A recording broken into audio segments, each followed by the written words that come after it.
Wake up to reality.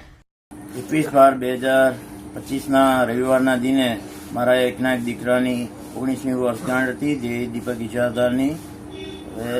એ લાડકોડમાં ઉછરેલો પૈસાદાર કુટુંબનો નબીરો છે. તમારી પપ્પા કોઈ ટક્કર ગાડી ચડાવે તો તમારો પાછળ તો જુઓ ને તમે કોણ છે તે.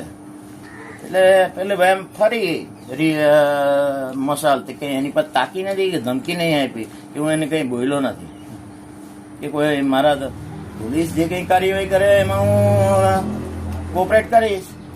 મેં ગઈકાલે નિવેદન બી આપી દીધું છે, સંપૂર્ણ સહકાર રહેશે. કાયદાના આધીન પ્રતિષ્ઠિત વ્યક્તિ તરીકે અને પ્રતિષ્ઠિત દાનવીર તરીકે હું જે રીતે મેં ખ્યાતિ મેળવી છે, તો તેમાં મારે કાયદાનું પાલન કરવું હતું, પણ આ કાયદાનું મને જ્ઞાન નહોતું. તે સંજોગમાં મેં ત્યાં વિડીયો બી આપ્યો છે પોલીસમાં કે મારાથી ભૂલ થઈ હોય તો એ સ્વીકારી લીધી છે, અને પોલીસ જે બી દંડાત્મક કાર્યવાહી કરશે કે બીજી કાર્યવાહી કરશે એનો સહકાર આપીશ.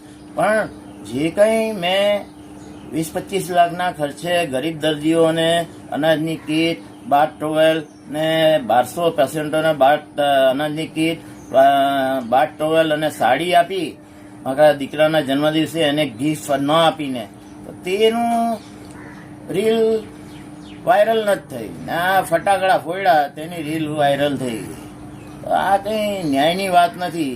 એ કોણ જે બી જેણે વાયરલ કરી છે તેને મારું કહેવું છે કે તું મારો દુશ્મન નથી, પણ જે કંઈ કર્યું તે યોગ્ય નથી. આમ જનતાને શું મેસેજ આપવા માંગો છો આ વિડીયો દ્વારા? કંઈ નહીં, આમ જનતાને એટલું જ કહેવાનું કે આ રીતે જાહેરમાં ફટાકડા નહીં ફોડવા. અને એનું મને જ્ઞાન નહોતું.